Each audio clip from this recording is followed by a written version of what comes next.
Welcome back, everybody, for another deep dive. It looks like you've given us some seriously interesting material on prayer this time. Yeah. Focusing on this thing called prayer absolute. Prayer absolute. And It's a good one. yeah, it seems like you're really after like the deeper meaning of it all, but also like how can we actually apply it in our lives? Right. So let's get into it. Let's do it. We're working mainly with excerpts from a book called The Hidden Work. Okay. And let me tell you, Mm-hmm. this was unique. Yeah. It reads like a history book, a spiritual guide, and a science textbook all had a baby. It really does. It weaves all those threads together in a way that Yeah. I think leads to some pretty interesting conclusions. Oh, for sure. We're talking angels. Right. Whole like periodic table of angels. Oh.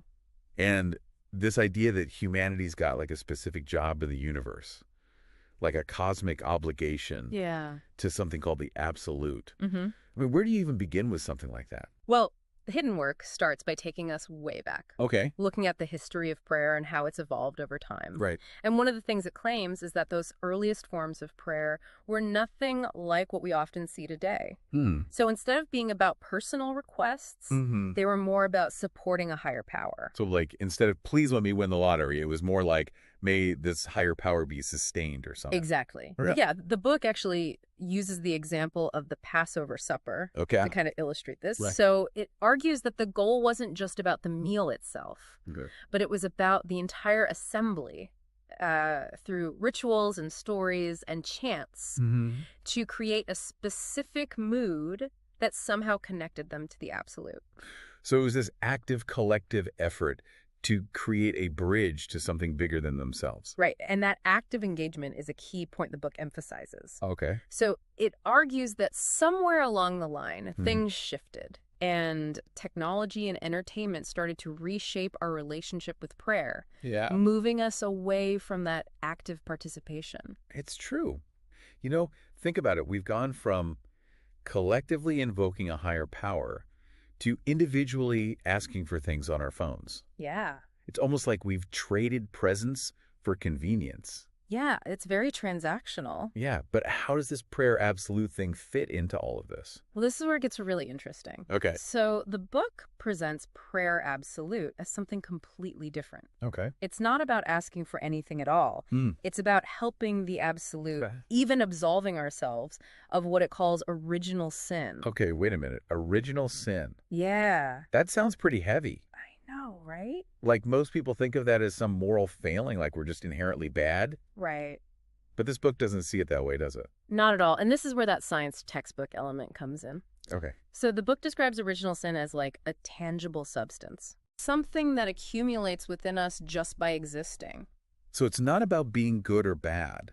It's about this, like, substance. Almost like a spiritual debt we rack up simply by being alive. That's a wild concept. Does it say what this substance is or where it comes from? It doesn't really get into specifics about the substance itself, Okay. but it really stresses that we have to pay for our existence somehow. We can either do it now through conscious effort, which is where this prayer absolute comes in, Right. or we're going to have to deal with it later when we die. Wow. Talk about a cosmic wake-up call. Right. It's like we're born with this spiritual IOU, Yeah. and we've got to figure out how to pay it off. Yeah. And how to manage that debt. So how does this prayer absolute actually help the absolute? Right. I mean, isn't the absolute supposed to be like all-powerful and self-sufficient? Yeah. Why would it need our help? That's a great question, and the book tackles it head on. Okay. It suggests that the act of creation itself wasn't voluntary on the part of the absolute. Wait, you mean the absolute didn't choose to create everything? That's what the hidden work proposes. Wow. It uses some really powerful imagery, Okay. describing the absolute as being crucified upon creation, Okay. trapped and unable to escape. That's a pretty intense image. Yeah. I'm starting to see where that blend of spirituality and science comes into play. Right. So is it saying that creation is somehow hurting the absolute? It describes this constant agony of eternity Mm-hmm. that the absolute experiences as a result of creation. Wow. And it gets even more interesting. Okay. It claims that we have a role to play in alleviating that suffering. Old on this little old humans are supposed to help this all-powerful eternal absolute. That feels kind of out there. It's a big claim. How are we even supposed to do that? Well, the hidden work dives into that too. Okay. It says humanity has a specific function in the universe, like Okay. a scientific role. Mm-hmm. And it boils down to being conduits for higher forces. Conduits like energy channels. Exactly. Good. There's this analogy of a lightning rod. Okay. If we align ourselves correctly, we can channel energy to help the absolute. So we become like these living lightning rods Right. for spiritual energy. For this higher power. Okay. I think I'm starting to get the gist here. Yeah. This book doesn't just drop these wild ideas and leave you hanging, does it? No, it doesn't. It actually gives you like ways to put these concepts into practice. Yeah, to apply them. Right. Gets into the how-tos. Yes. So before we get into the how-tos of Prayer Absolute and this whole angel training business, Right. Let's take a quick break. Okay. And when we come back, we'll dive deeper into the practical side of things and see what the hidden work suggests we actually do with all of this information. Sounds good. So before the break, we were talking about how the hidden work presents this radical idea of prayer as work. Yeah. And how it connects to this cosmic duty that we have to the absolute. Yeah, it's definitely not your typical prayer book. It's not. I'm really curious to unpack that prayer as work idea a little bit more. Okay. Because, I mean, most people think of prayer as like this quiet, contemplative practice, you know? Yeah. How does that translate into work? Well, the book actually quotes the phrase bene oras et bene laboras. I don't know, Latin. Yeah, it's Latin for to pray well is to work well. Okay. Basically what it's saying is that prayer, specifically this prayer absolute, Mm-hmm. it's not just about reciting words or having a certain feeling. It's about actively engaging in a process. Okay. Putting in real effort to help the absolute. So it's more like spiritual labor. Yeah. Like we're actively doing something, not just passively hoping for things. Exactly. And it's interesting because that ties back to what we were discussing earlier Right. about the shift from active to passive forms of prayer. Mm-hmm. So the hidden work seems to be calling for a return to that active engagement, Yeah. but with a specific focus on the absolute. And you have to admit, the way the book describes the absolute's need is pretty compelling. Yeah. I mean, to use the word crucified Yeah. really suggests a level of suffering that's hard to grasp. It's not pulling any punches. Yeah. The imagery is definitely striking. So this eternal, all-powerful being Right. experiencing this constant agony of eternity. Yeah.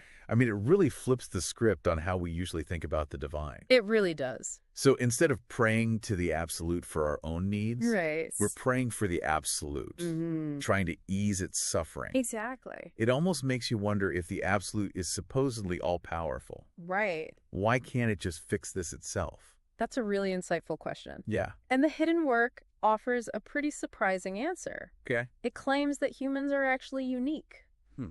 in our ability to pray in a way that can actually help. Really, it says that outright. There's a line that stands out. It says, "Man is the only animal which can pray. If he can pray, he ought to pray. He was intended to." Wow. Okay, so we're not just allowed to pray. Yeah.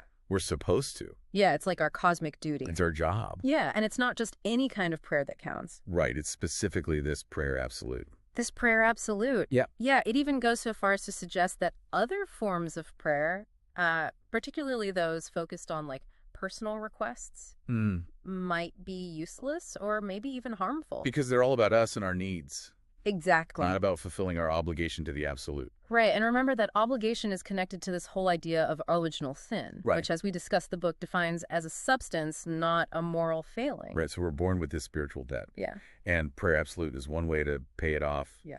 And it helps the absolute at the same time. Exactly. Two birds, one stone. Yeah, it's like this cosmic win-win. Yeah. And what I find so fascinating is how the hidden work uses this almost scientific language to explain these spiritual ideas. Okay. Like it talks about humans being transformers of energies and how we can use the chemical factory of our bodies Okay. to create higher substances to help the absolute. That's where I start to get lost. Yeah. Can we break that down a bit? Sure. How do we actually do that? Yeah. What are the practical steps involved in this prayer absolute? Well, the book outlines a pretty detailed 6-step contemplation process. Okay. And it really emphasizes the importance of physical posture as a way to support this practice. So it's about more than just thinking the right thoughts. Right. It's about embodying the practice. Yeah. Literally getting your body into it. It even recommends sitting before an image of the man on the cross. Wow. Okay, so you're really getting into it. It's about aligning yourself energetically. It makes you wonder if posture is that important.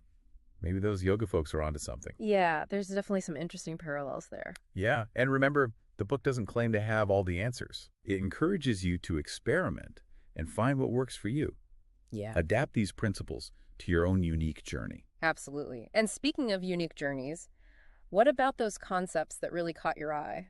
Like the angel training and that periodic table of angels. Oh, yeah. Those definitely piqued my curiosity. Yeah. It's not every day you come across a spiritual guide that talks about angel training like it's a martial art. Right. I'm honestly a little confused about how those fit into this whole prayer absolute thing. Okay, well, those concepts are basically presented as ways to deepen your understanding of the different levels of spiritual beings. Okay. And their roles in helping the absolute. So it's not just about praying to angels or asking for their help. Right. It's about becoming more like them. In a sense, yes. The book suggests that by attuning yourself to the specific qualities and energies of each angel, you can kind of amplify your ability to contribute to the work of helping the absolute. Okay, that sounds pretty intense. Yeah, it's a commitment. The book mentions specific postures, moods, even costumes associated with each angel. Right. It gets into the details. Did we talk about dressing up in wings and halos here? Well, it definitely sounds like it requires a certain level of commitment and discipline. Yeah.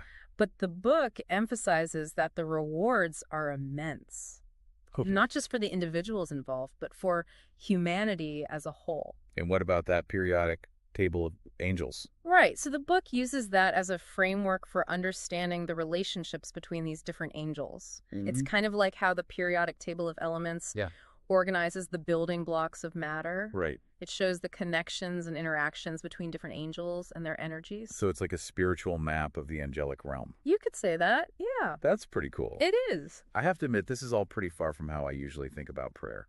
It's a different perspective, for sure. Yeah. But the hidden work really challenges us to see prayer not as this passive act of asking for things, but as this active, intentional form of spiritual work. Work that's aimed at fulfilling our cosmic obligation to the absolute. And that obligation, as we've discussed, is deeply tied to this concept of original sin. Yeah. As a substance. Right. Something we need to address. Yeah, it's like we're not just praying for the absolute. We're also working on ourselves. Right. Trying to pay off the spiritual debt that we're born with. It's like a dual process of transformation. Exactly. Both inward and outward. We're refining ourselves while contributing to a larger cosmic purpose. It's a lot to wrap your head around. It is. But the hidden work doesn't just leave us hanging with these abstract concepts. Okay. It gets into some very specific practical advice. Yeah. Particularly when it comes to the role of food in our spiritual practice. Oh, yeah. I was definitely surprised by the book's emphasis on food. Yeah. It almost takes this alchemical approach. Right. Seeing food as a way to transform ourselves and contribute to the work of the absolute. It's not just about what we eat, but how we prepare it, how we consume it, even the environment that we eat in. And it gets pretty specific, right? Yeah.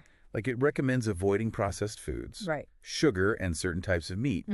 It's all about whole natural foods, Right. prepared with intention and mindfulness. Absolutely. It even talks about how we handle our food, Yeah. like picking it up gently with a fork instead of stabbing it. Yeah, it sounds a little strange. I know. But it's about treating food with respect. Oh. Seeing it as a gift from the absolute, a source of nourishment for both our physical and the spiritual bodies. And this all ties back to the idea of prayer absolute, right? It does. It's like by eating this way, we're somehow contributing to the work of helping the absolute. Exactly. But how does it actually work? Yeah. I can see how changing my diet might make me feel better physically and mentally. Right. But how does that translate to helping this cosmic being? Well, that's where the book's unique blend of spirituality and science comes in again. Okay. It suggests that by aligning our actions, including what we eat, with the will of the absolute, we become more effective conduits for those higher forces that we were talking about.